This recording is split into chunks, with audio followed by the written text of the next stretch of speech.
Well, thank you so much for that introduction. My name is Shannon. I've been at Georgetown for about 6 years now. So I started off in the Office of Student Affairs, and then I moved over to the Office of Admissions about 4 years ago now. So I'm just going to do a brief presentation, talk a little bit about what the curriculum looks like at Georgetown, and then talk more about the application process and kind of what we look for in applications. And then I will transfer it over to Isela, and then at the end, we will leave it open for any questions that you all might have. Okay, let me go ahead and share. Okay. So the first thing that I like to start off with when I give these presentations is talking about Cura Personalis, which is our school motto, and it really is the backbone of everything that we do at Georgetown. Every time we're building new curriculums, thinking about programming and just the way that we teach and inspire our students, we think about this idea of Cura Personalis, which stands for care of the whole person. So kind of an easy way to think about Cura Personalis is every single medical school that you go to will turn you into a great physician scientist. You'll know your basic science, you'll know your clinical skills, you'll be a very competent physician. Where Georgetown is different is Cura Personalis is really this idea of healing and advocacy. So thinking about healing and thinking about care of the whole person, at its core, medicine is really a human-to-human interaction. So you are meeting with the person and treating them for the reason they're there, but you have to remember that they are a human being that has worries, concerns, fears, family, life, and jobs outside of the hospital.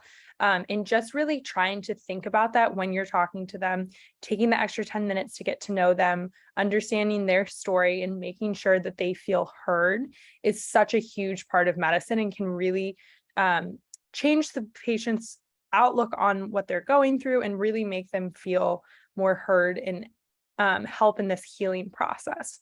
So that's kind of the idea of healing. And then the idea of advocacy is super, super important to us too. So we're really lucky in DC. We have so many different ways that our students can actually really get involved and advocate on behalf of underserved populations, homeless populations, populations that might not have access to healthcare, and that they have the opportunity to use their platform as a medical student to really stand up for these groups and make sure that eventually they will have access to medical care. So if you're looking for a school that really thinks about this healing side and the advocacy side of medicine, along with the science and like clinical skills, Georgetown could be a really great place for you. So how our curriculum works is it's broken into 3 different phases. So it starts off with your foundational phase and then moves into your clinical and advanced clinical phases. So the foundational phase is kind of your preclinical curriculum, and it is 18 months. So we switched to this curriculum about 4 or 5 years ago now. So we've been through a couple runs of it, but we found that it's just so much better for students to do this 1.5 years preclinical, 2.5 years clinical rotation years. When the curriculum is built like this, they get so much more clinical experience, and they're in a better place when it comes time to apply for residency applications, which I'll talk about in a minute. But how it starts is your foundational phase. So this is really your preclinical curriculum. The entire curriculum for these 18 months is pass-fail. This was something when we switched the curriculum, students really, really were proponents of. They wanted to make sure that there wasn't competition among students. They didn't feel like they had to fight against their fellow peers to like be the one that got an honors in the class. And they really wanted to be able to help each other and have the entire class succeed and get rid of the tension that was kind of in the class before we switched to pass-fail. So now with the curriculum being pass-fail, every single student can pass, and that's our goal. We want every single student to excel and leave Georgetown and become incredible physicians. So how the 18 months works is it starts with kind of 6 core blocks of content. So that's the top row in this graph right here. So you're going to start with your scientific foundations 1 and 2, which is kind of your basic science, just really like in-depth dives into kind of some of the topics that you'll study in your prerequisites. Like the students right now in their M1 year are doing really intensive biochemistry courses. Once you move through those 2 foundation blocks, you'll then move into your cardiovascular block. And this is the first block that is really systems based. So what this means when you learn about this human system, you're going to learn everything about that system at once. So you'll be in gross anatomy, dissecting that part of the body. Oops. You will be learning the pathology, pharmacology, all of the diseases, everything that can happen to that system, so that when it comes time for your exams, especially your big board exams, you've already kind of thought and learned about these systems in one way, because that's how all of the step exams are kind of put. So they'll ask questions about, like, something happens to this part of a human system, how does it affect the other part, or how does it affect another system? So thinking about it already in this like big picture, really learning all of it at once instead of kind of getting intermittent pieces of it along the way is really helpful for student retention. Another really important thing to note, in the foundational phase, you'll have clinical experiences starting the first or second week as well. We want to make sure that students start developing those clinical skills really early on, and that they have the opportunity to build those, so that when it comes time for your clinical rotations, you've already interacted with a lot of patients, you've done some shadowing, you've worked with physicians, so you're really in a great place to start your clinical rotations. So the foundational phase ends with step 1, and then you move into your core clinical phase, which the easiest way to think about the core clinical phase is it's kind of like you get little samplings of every specialty, so you can really figure out what you want to go into for residency. So you have the opportunity, all of the different clerkships are listed on the left-hand side right here, but you have the opportunity to go through all of them. And something really cool with the new curriculum, since you start the core clinical phase now in the end of April, instead of old curriculum, you would start it in the beginning of July, we were able to elongate it a little bit. So every student goes through these top clerkships, and then you'll have the chance to go to 3 different selective rotations. So these are all of our selectives. You used to only have the opportunity to do 1.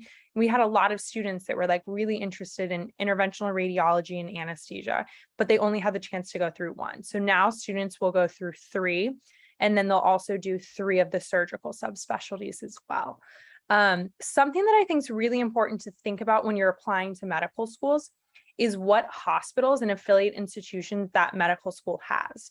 So we're super lucky in DC. There are so many different hospitals, hospital systems, and different types of hospitals. So we have affiliations with these 10 hospitals. And why it's really helpful is sometimes students think about, and I know this seems so far in advance, but when you're applying for residency, the most important thing to think about is obviously what specialty you want to go into. But the second most important thing is to think about what type of hospital you want to be at and what type of patient population you want to be taking care of. So do you want to be in an academic teaching hospital? Do you want to be at a small community hospital? Do you want to be at a massive community hospital? Do you want to go into a military program? What type of patient populations do you want to treat? Are you really focused on serving underserved communities? So at Georgetown, you have the opportunity to rotate through these hospitals and get a taste of everything. So we have academic hospitals, massive community hospitals, hospitals that treat more uninsured, underserved patient populations, the Veterans Affairs hospitals and military hospital. So you get a sampling of everything to really figure out what type of hospital system you want to be at for residency as well. One last thing about the core clinical phase. So the majority of students will do, like this says, 4 weeks of family medicine, 12 weeks of internal medicine, and so on. But we actually have 2 programs now that are called the LIC, or the Longitudinal Integrated Clerkship. And these are programs for people that are really interested in maybe eventually going into internal medicine, family medicine, something like becoming a GP one day, or any of the specialties that are really more like patient focused. So where you follow patients for long periods of time, like pediatrics and OBGYN, less so like surgery, where you kind of have the patient in there for maybe like 1 surgery and you meet with them and then might not ever see them again. So how it works is we actually just started a new one this year, but the one that we originally had, you would go for 24 weeks to Franklin Square, which is in Baltimore, and it combines your family medicine, internal medicine, pediatrics, and OBGYN rotations into kind of one clump. So instead of rotating through different hospitals, you're going to be at Franklin Square the whole time. And you have a patient list of about 20 to 25 patients. And while you're there, you are responsible for them the entire time. So you are their main point of care. They have your hospital number. You're the one in all their patients. You're the one making sure that they're getting their prescriptions. If they have questions, they're reaching out to you. So it really mimics what your life would be like post-residency in one of those specialties. So we have a ton of students that go through, absolutely love it. And then we have students that decide they want to do something else and they switch. So it's the perfect time to really figure that out. We also this year did a new LIC. So instead of OB/GYN, psychiatry is in there. So you'll get the chance to do those four. So internal medicine, family medicine, pediatrics, and psychiatry. And that one is in DC instead of Baltimore. So after your core clinical phase, you move to your advanced clinical phase, which is when you're really deciding what specialty you want to go into and preparing for the residency match process. That's the main point of fourth year. We want to do as much as we can to make sure that you are in the best place to really excel in the match process and end up in a residency program that you really love and are happy with. So this is kind of where switching to the 1.5-year curriculum, 2.5-year curriculum shines through the most. So you begin your advanced clinical phase the beginning of April of technically your third year of medical school. So you actually have from April through end of March when you finally have match day.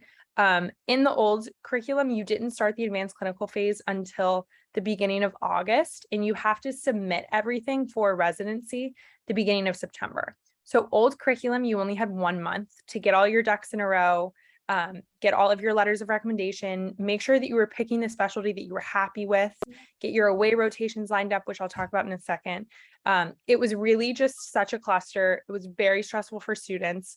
Now they have so much more time and just breathing room. So they start their advanced clinical phase beginning of April, and they have until that September 1st deadline to get everything prepared to submit for residency applications. So in your advanced clinical phase, the only thing you're required to do is you'll do 1 acting internship in the specialty you're going into, and then 1 in medicine, and then you'll do 1 emergency medicine rotation. Other than that, the entire year is really made up of electives and puts you in the best place to excel in the match process. The other thing that you have time to do in the advanced clinical phase are away rotations. Because I was going to charge mine too. Let me check. So would you guys mind just muting yourself? Thanks.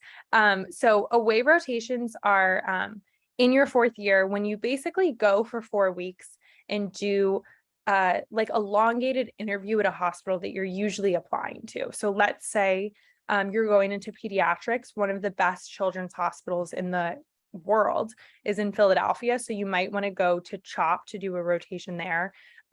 And you would apply, get accepted, and go there for 4 weeks. So away rotations are getting to be kind of increasingly more important in the process. And students used to only have the chance to do 1, maybe 2. Now, since we're starting in April, they have the chance to do like 3 or 4. So that was a really helpful thing as well. But that's kind of just like a very, very broad overview of what your curriculum looks like. We could talk about it for 12 hours straight and get into all the intricacies of it.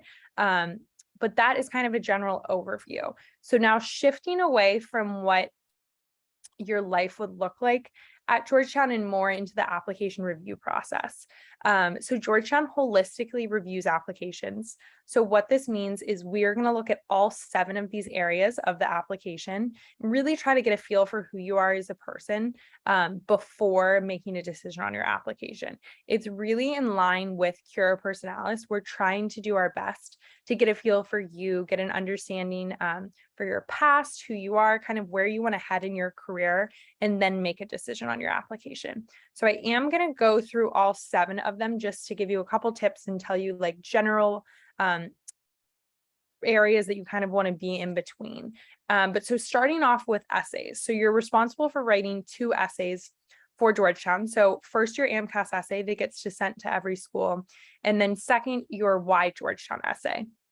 So the Why Georgetown essay really just asks why you want to be at Georgetown. But tips for this essay are really to get specific, coming to something like this, you're already ahead of thousands of the people that apply to our school. But finding parts of this presentation or even looking around on our website, listening to things that Isela has to say, that you really feel connections with and feel like you really would love to be a part of or would be really helpful in where you want to head in your career.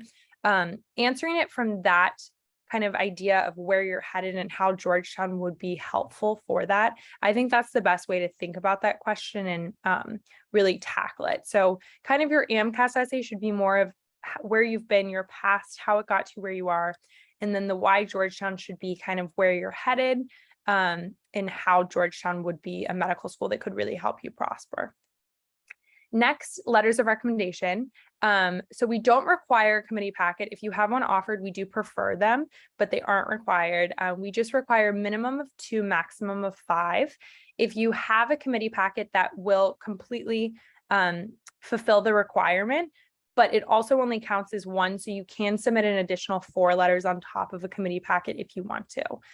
We requested at least one of the letters be from a science professor, but other than that, I like to say, really find people to write your letters that know you and can really speak to who you are as a person.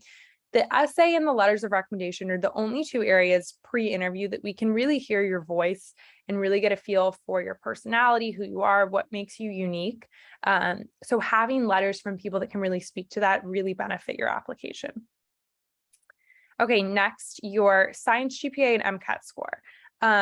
So we are only going to look at your science GPA, your BCPM, which stands for biology, chemistry, physics, and math courses. We'll do like a general overview of your transcript to make sure there aren't like major red flags, but the science courses are really what we're concerned about. We say a highly competitive applicant will have a 3.6 or higher, and a non-competitive would be a 3.0 or lower. That being said, we holistically review all applications. So we don't have cutoff scores, and we are going to like take the entire application into consideration. I like to kind of think of it as like weighted scales. So if you have a lower BCPM, it's just helpful if you have other experiences that can really kind of outweigh that, like great MCAT score, great experiences, great letters of recommendations, and those can kind of help to offset a lower BCPM. Our science prerequisites are listed there. If you have any questions, let me know, but they're pretty standard. And then for MCAT scores, your most recent MCAT score is going to be considered most highly. Our average MCAT score is usually around a 5.11, 5.12. And then finally, the experiences sections. I think this is the most fun because I really get to kind of get a feel for who you are and what you're interested in. But the kind of 3 main buckets we're looking for in experiences are research experience, service to the underserved, and clinical experience. So for research, by no means do you have to have publications. You don't have to have worked under incredible PIs. We just like to see that you've done some sort of research experience. So even like a capstone class can count as a research experience, just that you kind of understand the importance of research and have been through the process. Next, service to the underserved. So we think of this as directly serving underserved human beings. So working in situations human to human. So working in soup kitchens, working with organizations like Special Olympics or Big Brother, Big Sisters, mission trips, anything where you are serving an underserved human being is what we think of. So like fundraising, for example, is great community service. Definitely still add it to your application if it's something that you've done a lot of, but that would kind of be more in this community service bucket rather than service to the underserved. And then finally, clinical experience. So we think of clinical experience as directly under the supervision of a physician.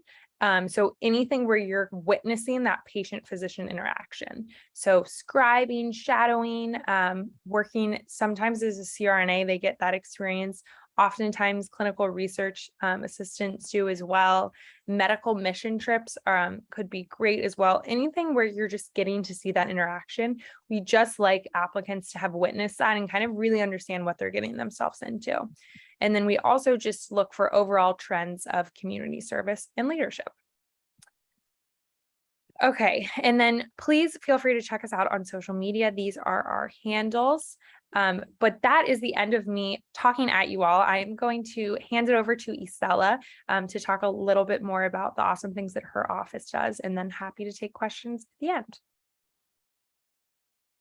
Perfect. Thank you so much, Casey. So I am going to go ahead and start sharing my screen as well here.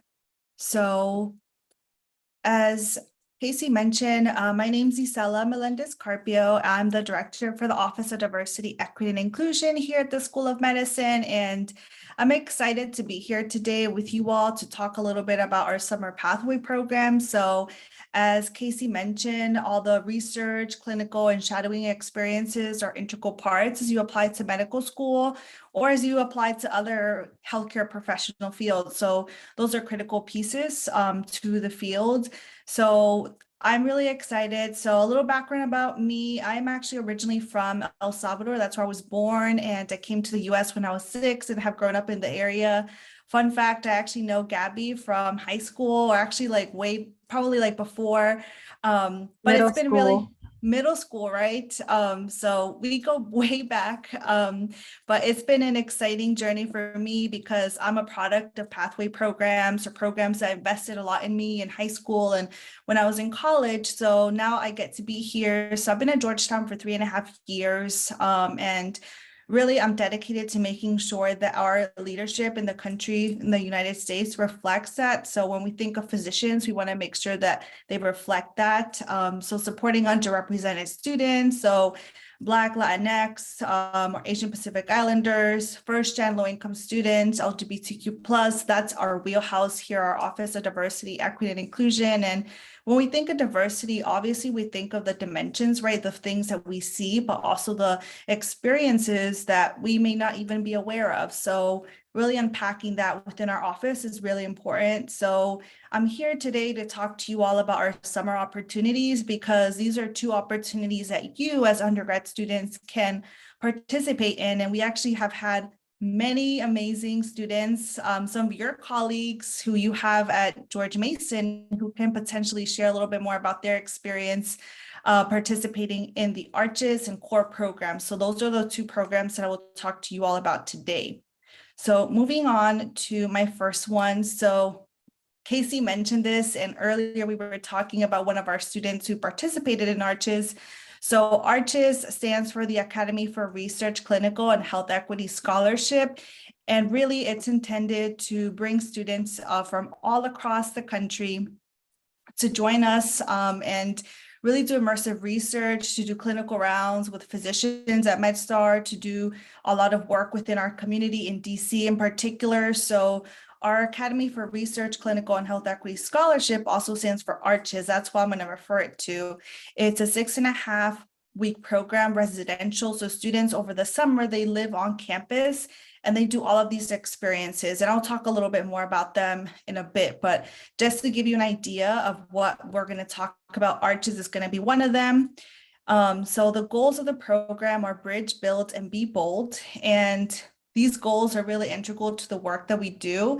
So bridge meaning that we want to connect the work that or the material that you are learning in the classroom into actual real world research, clinical, and health equity settings. So meaning that you are actually going to be working with different physician scientists, with scientists, and really unpacking some of the concepts and theories that you are learning in the classroom and start putting them into actually what does this look like for patient care or for science or for medicine.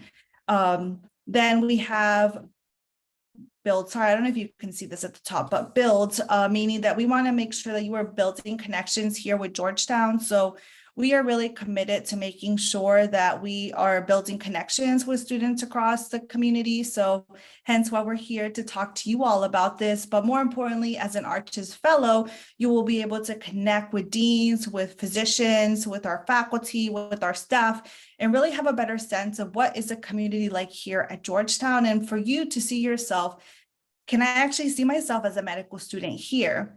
And then being bold, what does that mean? So for us, it means that we want to make sure that you are getting the skills and the confidence to pursue this track. If you are passionate about it and you see yourself, you can't see anything else for yourself, We want to make sure that we get you to that next level and that you feel inspired and encouraged. And with like-minded individuals, we're going to take you to the next level of making sure that you pursue the medical track. And, regardless if it's Georgetown or not, we want to make sure that you are feeling confident in being a physician. So some quick Arches fast facts. We have a $4,000 stipend for students. So $2,000 is administered the first 3 weeks and then $2,000 at the end. We do provide, I mentioned the Arches, it is a residential program. So it's a free cost to you all. We, as Office of Diversity, Equity, and Inclusion, sponsor this for students. So students live in our double occupancy rooms, and it's a great way to build community. We are actually excited because for next year, we're hoping it will be back in person. We had it for the first time in this past summer, and it was the first time since the pandemic started. So really exciting time for us to think about how does programming look like. We did host Arches virtually as well, so it is doable. So if push comes to shove, we will still host Arches virtually as well. In terms of program dates, the dates are still not final just yet, but it will probably take place late June to early August. And as I mentioned, it'll be a 6-week duration over the summer. We do offer students also the opportunity. So let's say you are coming from across the country or you live somewhere else. We do have a travel that we provide to students in addition to that $4,000 to offset some of those travel costs, because as I mentioned, we recruit students nationally. So that is something that we want you to be aware of, because sometimes students feel like, oh, I can't afford that. In terms of meals, students are responsible for their own meals and food costs. So we typically have food also at our events. So that's something that you wouldn't have to think too much of. So the Arches eligibility, so you must be enrolled in a 4-year college or university and be a rising junior who's going to graduate the spring of 2024, winter 2024, or spring 2025. So I do want to stress the importance of being eligible for Arches, because it is critical. If you are underclassmen or if you are an upperclassman, this is going to be an important piece for you.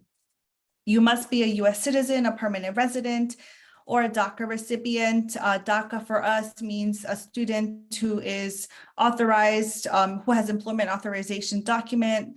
International students are eligible to apply as well if you have a F1 or J1 student visa. So if you are wondering, what does Arches look like in a week? And let me tell you, it's going to be a fun-filled summer with a lot of opportunities to engage, with a lot of opportunities to connect with people, but more importantly, to continue to challenge yourself and see, like, what will it be like for you as a potential medical student? So you can see here, so Mondays through Wednesday, we're dedicated to doing research labs.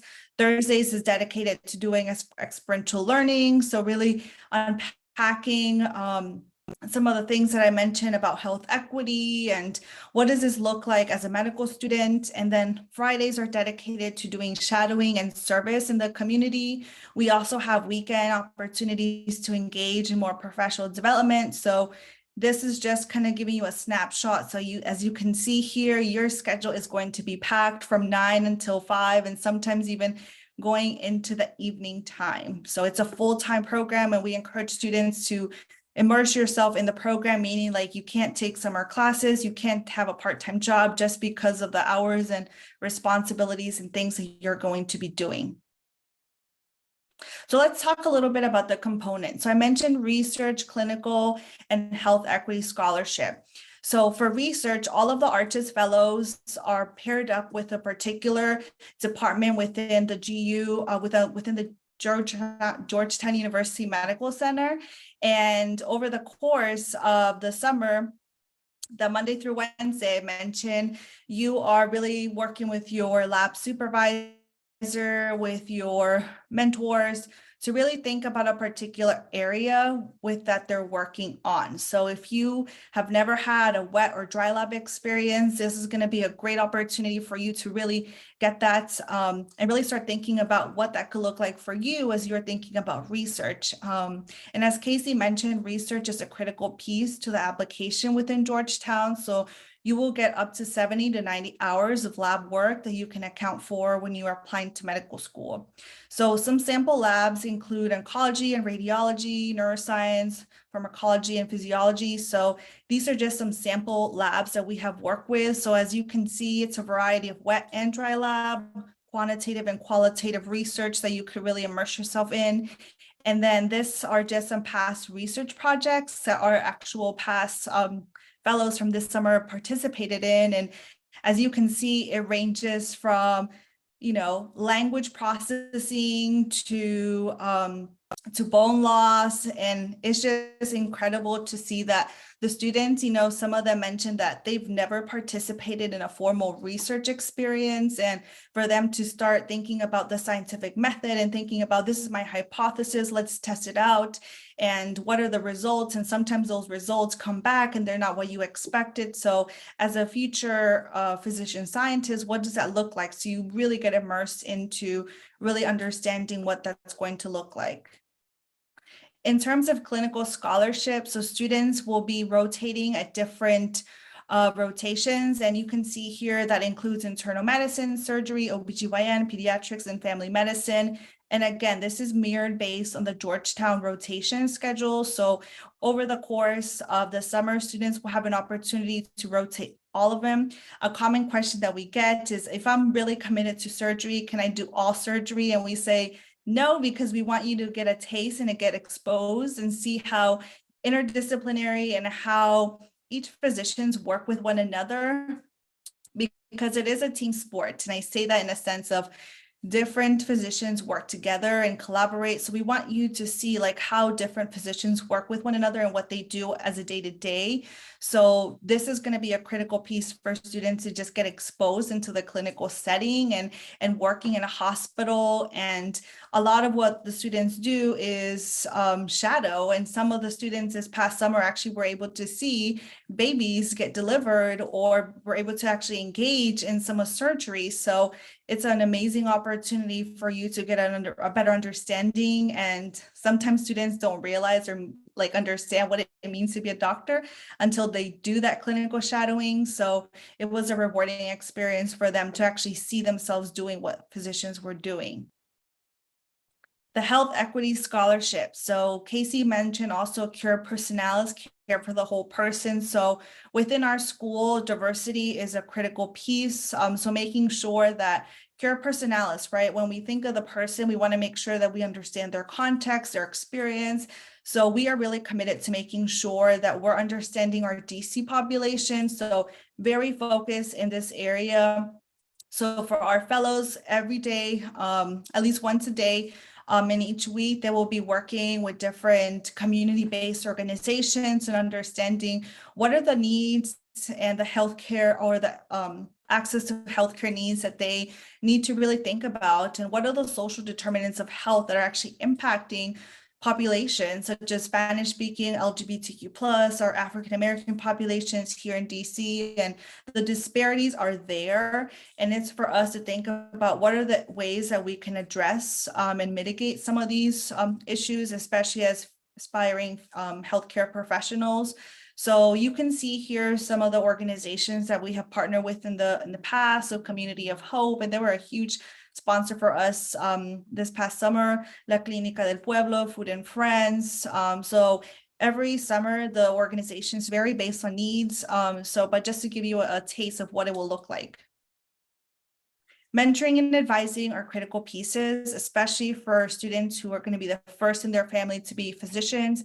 So in order to make sure that students feel supported, they will have a weekly mentorship session with the med student to help them as they're going through the process and to just ask questions, right? The fellows can ask questions on what is med school like? What are the pointers that you can give me to ensure I'm maximizing my time here at Georgetown?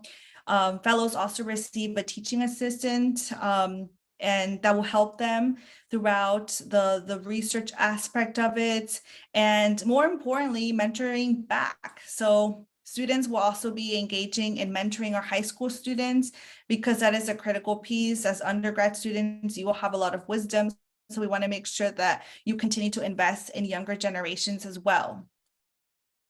So, and more, right? There's a lot of fun things to do here in the DC area. So community building is an important part. So you will have an opportunity to engage in ice cream socials, weekly dean lunches, also do like professional development and skill building sessions like musculoskeletal development, participate in a book club and mind body medicine series. So really thinking about your wellness, because that is an important part as you think about a rigorous profession.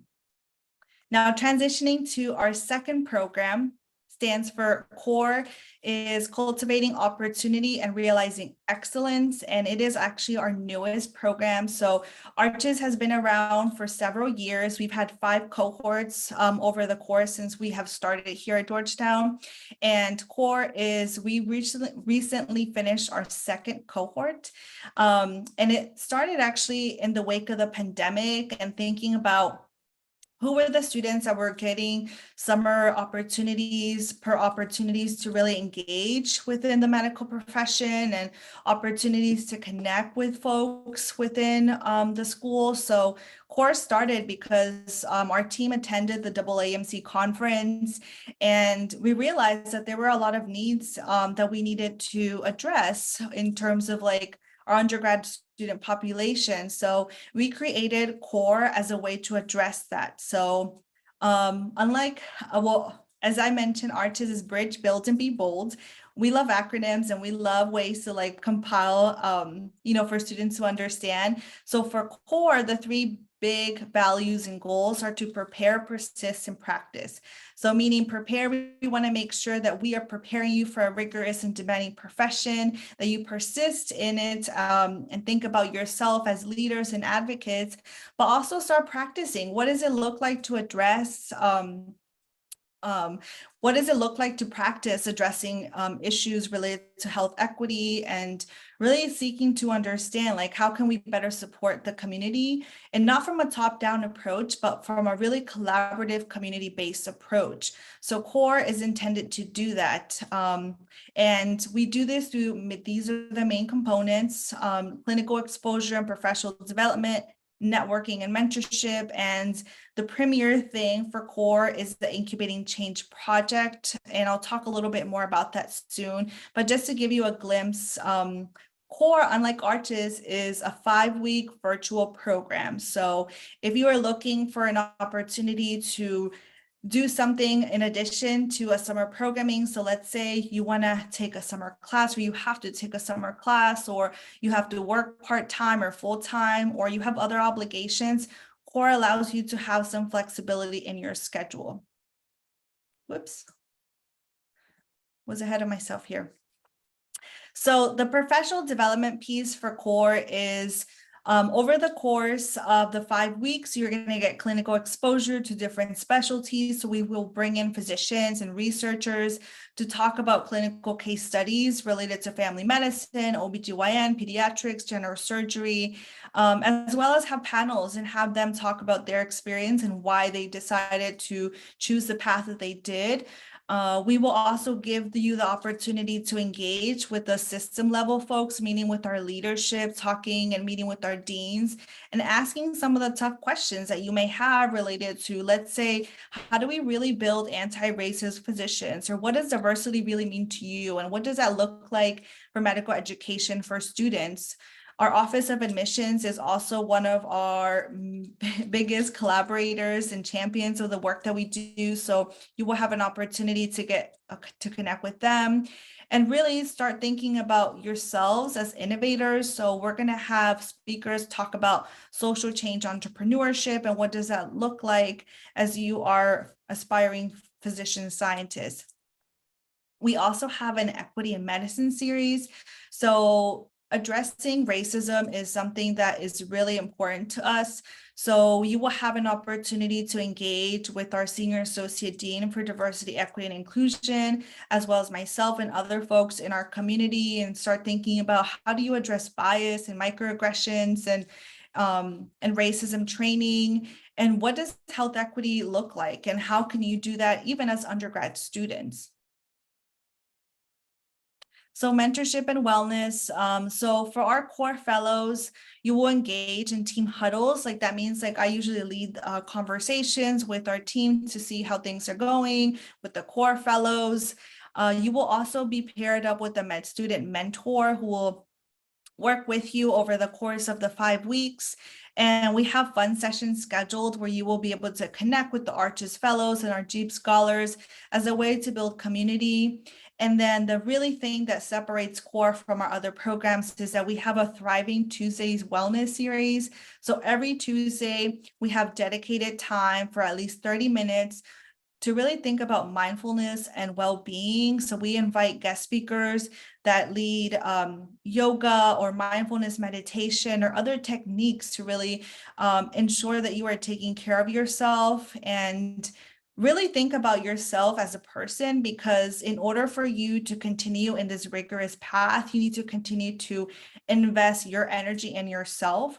So we have this series that helps students stay grounded and think about what are ways and techniques that they can continue using post the program.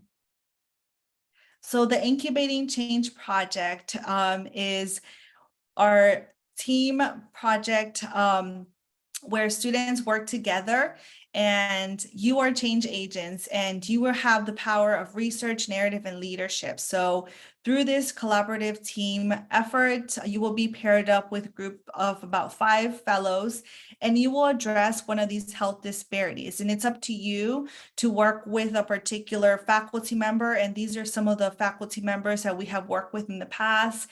And the topics include maternal mortality in African-American women, disability health, transgender health, health and houselessness. So these are just some of the health disparity topics that our own faculty and our physicians have encouraged us to think about.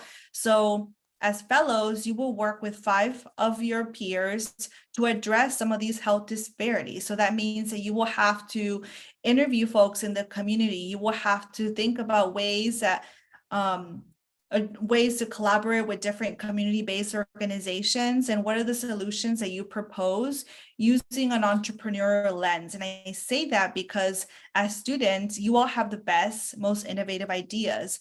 So in teams, you will work together to address some of these issues and really come up with solutions. And at the end, you present your findings. And it's actually incredible because our health violence and incarceration group just this past summer submitted a proposal to actually get funding for their project called Soul. And there are some finalists for this the Taco Bell Foundation. So for them, you know, an idea started as an idea, and they were thinking about what does this look like in the implementation. So obviously funding is a critical piece. So they're in that, and this is an opportunity for you as you're thinking about research. You can continue it into it once you are done with the program. So what does CORE look like in a week? So for students who are CORE fellows, they have to commit to Tuesday evenings, Thursday evenings, and Friday afternoons. As I mentioned, CORE allows you to have the opportunity to work in other jobs, to have a summer class, or to do other obligations, but these are non-negotiable. These are the meeting times. So just to give you an idea of what it will look like, Tuesdays, the weekly huddle, I usually start off with the students. We then transition into the wellness series, and then we have a professional development series. And then Thursdays are really dedicated for you to work with your Incubating Change team, as well as with your mentors on your project for the research. And then Fridays, again, more professional developments and mentorship connections with Arches and Jeep. So for CORE eligibility, out of all of our programs, CORE is the one that has a lot more flexibility. So students who are undergrads pursuing medicine or other healthcare professions can participate in CORE. This includes students who are in community college or a 4-year college and university. The only caveat is that students must have completed at least 1 semester prior to applying and graduation date after December 2022. There is no GPA requirement. However, students must be in good academic standing. And obviously, we are looking for students who are committed to advancing opportunities for communities that lack equitable care or serving the underserved. As I mentioned, because the Incubating Change project is really focused in addressing healthcare disparities that are impacting marginalized and disadvantaged background communities. So if you're thinking about arches and core and are not sure which one you are interested in more or want to see a comparison, so I created this for you all to have a better understanding of what it looks like. So arches is 40+ hours, Monday through Friday, and it also includes weekends. Core is a 10-hour commitment each week for 5 weeks, Tuesday, Thursday, and Friday afternoons. Arches is on campus, residential. You have to be living on campus, even if you are living in the DMV, the DC Metro Virginia area, you are required to live on campus. We also have the opportunity for you to do your research capstone project individually. Unlike core, it's a team-based approach into doing research. And then focus for arches is on research, clinical experience, volunteer, and shadowing. For core, you will also have a better understanding of health disparities, understand entrepreneurship and leadership skills development, understand the med school application and wellness skills. And then in comparison for like stipend, Arches does have a $4,000 stipend just because of the commitment. And then core has a $500 stipend, and both have certificates of completion. So just to give you a glimpse of what each one will entail. So with that, I am going to stop sharing my screen and open it up for questions, whether for Casey or myself. We have some in the chat over here. Oh, Casey raised his hand. You want to ask a question, Casey? Sure. Can everyone hear me okay? Okay, sorry. Sometimes with this thing, it's kind of like back and forth. But my name's Casey. I'm a senior here at Mason. I had a question about the environmental health and medicine track. I think it's one of the academic tracks that are available to students. I found some great information online about how that influences your classes and selections, but I was curious how that impacts yours, maybe clinical rotations and experiences at the school. I started as a geology major, so understanding how climate change and environmental health influence patient outcomes is something that's really important to me, and I'd love to learn more about how that might influence the clinical education that students receive on that track. Thank you. Yeah, I can definitely answer that one. So basically the easiest way to think about the tracks, they're kind of like what a minor would be in undergrad. So they won't change. Everyone goes through the same core curriculum. It's just kind of like an addition to what you would go through regularly. So it won't impact your clinical rotations that much because you'll still just go through the main clinical rotations that everyone goes through. But you will have, I think on that track, they do like a lot of guest speakers. I think you do a research project at some point in your 4 years on a topic that you find really passionate about. And it's like there's time built into the curriculum specifically to focus on whatever track you're on. So like, I think after your first year and a half, there's like a month-long period called the first journeys block where you have time specifically built in to work on the track. Your 4th year, you can do a full month to work on your track. So that's kind of how it's built in. So all of the main curriculum will stay the same and it won't have an impact on that. It'll just be like more information and additional work on top of the curriculum. Okay, that makes sense. Thank you so much. Yep.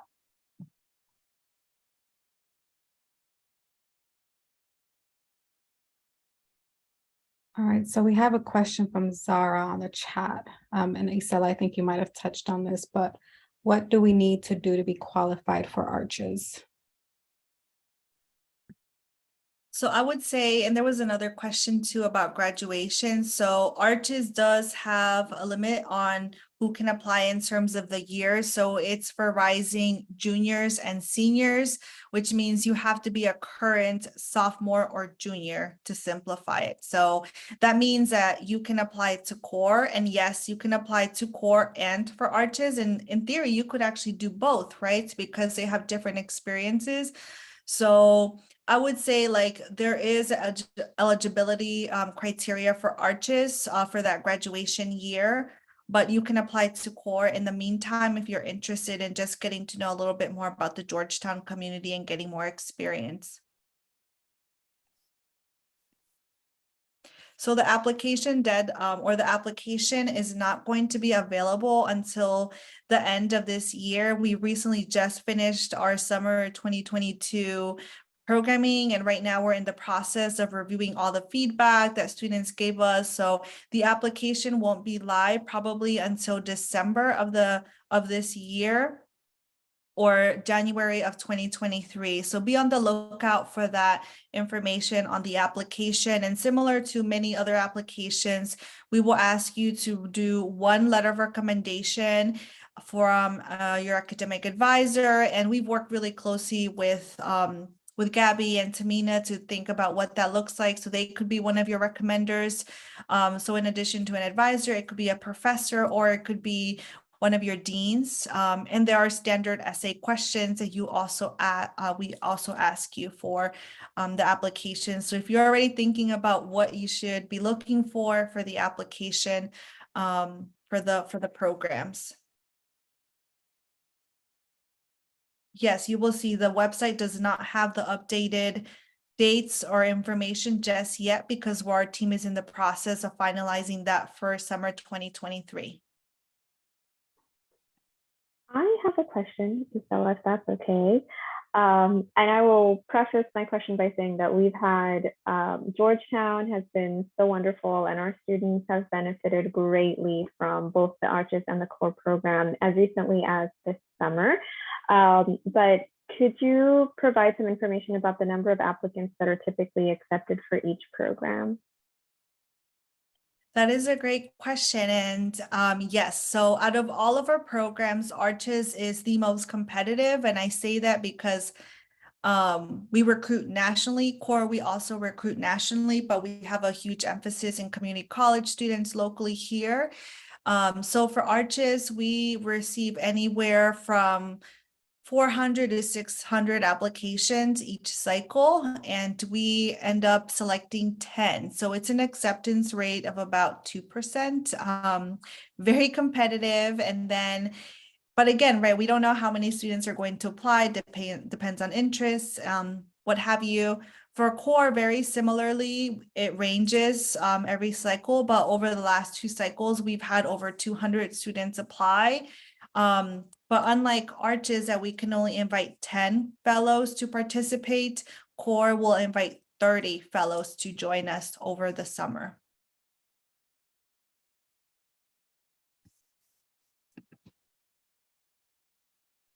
Awesome. Do we have any more questions? Feel free to drop them in the chat or just go ahead and unmute yourselves. We love hearing from you all. I believe there's a question in the chat about whether it's possible to do core one summer and Arches the next. Yes, absolutely. Again, for Arches, just as long as you're rising junior or senior, like that's the biggest thing for us. We just want to make sure that we're preparing really students who are getting ready to apply or who are going to be closer to applying to medical school or other graduate programs. So there is that distinction. So yes, in theory, you can actually start off with core and then you end up applying for Arches again and be accepted as a fellow.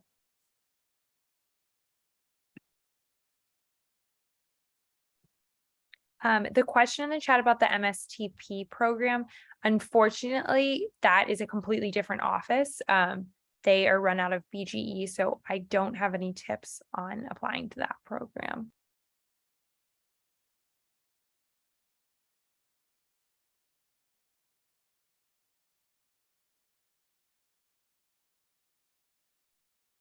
Yes, Casey. I have one additional question, if that's okay, about the curriculum. I was curious if the neurology rotation, either the one that's required, I believe, or maybe like an additional one takes place at the Veterans Affairs Hospital in DC. That's a patient population that interests me. I was just curious if that opportunity exists. Yep. So some students will do it at the VA. So if it's something that you're really passionate about, basically third year runs like on a lottery rotation. So you can star something. This is getting really into the weeds, but basically like request that you're there for that. So you have a couple stars to use, and you could definitely do it there. Okay, awesome. Thank you. Mm-hmm. The question in the chat, I'm wondering if that is for core and arches or for the regular program. I can do for the regular program, and then Isela, if you want to say for core and arches. Anything that can make an application stand out, really just for applying to medical school, doing the best job to kind of tell your story and have everything kind of make sense. So like if working with underserved populations is something that you're really passionate about, having experiences that like line up in that, and having essays that really kind of tell that story and why that's important to you. Those are the applications that really stand out. People just that like really seem to know where they're headed and why Georgetown would be great. So like, because we have such an emphasis on advocacy and serving underserved communities, if that's something that you're passionate about, it obviously makes sense and lines up. So kind of applying to schools where you really do feel like you are passionate about their mission, and that's what kind of you're driven by as well. That's really what shines through in an application. To add to that, very similar to the admission application process. And I will say we have actually worked very closely with admissions to make sure that this is a good experience for you to get a feel for what that is.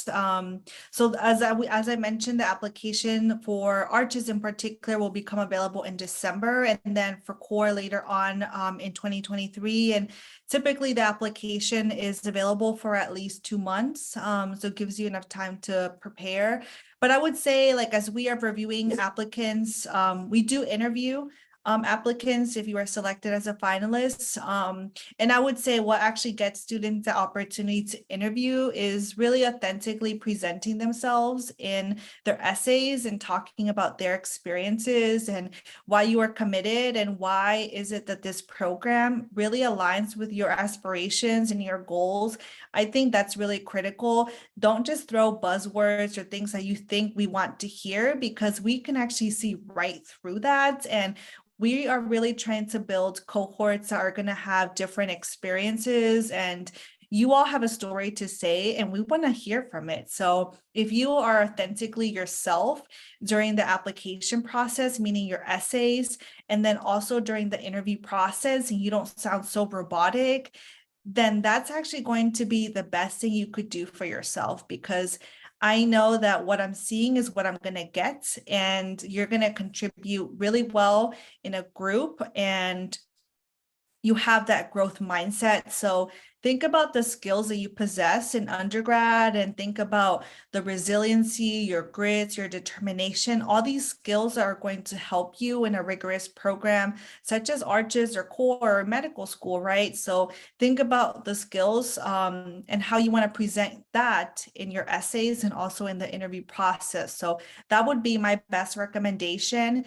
And I will not, I cannot stress the importance of just sharing your story, because that is going to be the best way for you to talk about yourself. Because if you think about it, nobody else has your story. So let me hear what it has in store for you, and also for the rest of the communities that you're applying for.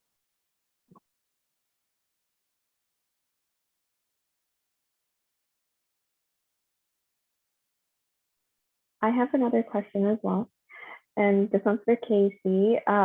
You briefly touched on this initially during your presentation, but I was wondering, because students are often asking me the same question, whether their research has to be hard science or whether it can be in any area of interest, and whether or not that makes a difference. So for Georgetown, it can be in any area of interest. We really want students' experiences to be what they're interested in, and not something that they feel like they have to do for an application. Can't speak for other schools, but for us, it does not have to be like a hard science or like a wet lab or anything like that.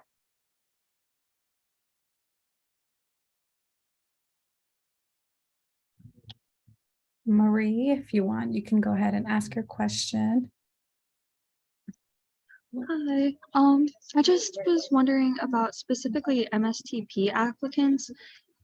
Are there any additional experiences or qualities that you would look for those who are looking at the MST program? So that's actually a different office that we don't work with at all. So I can't really speak to them at all. Oh, okay. Good to know. Thank you. Yeah.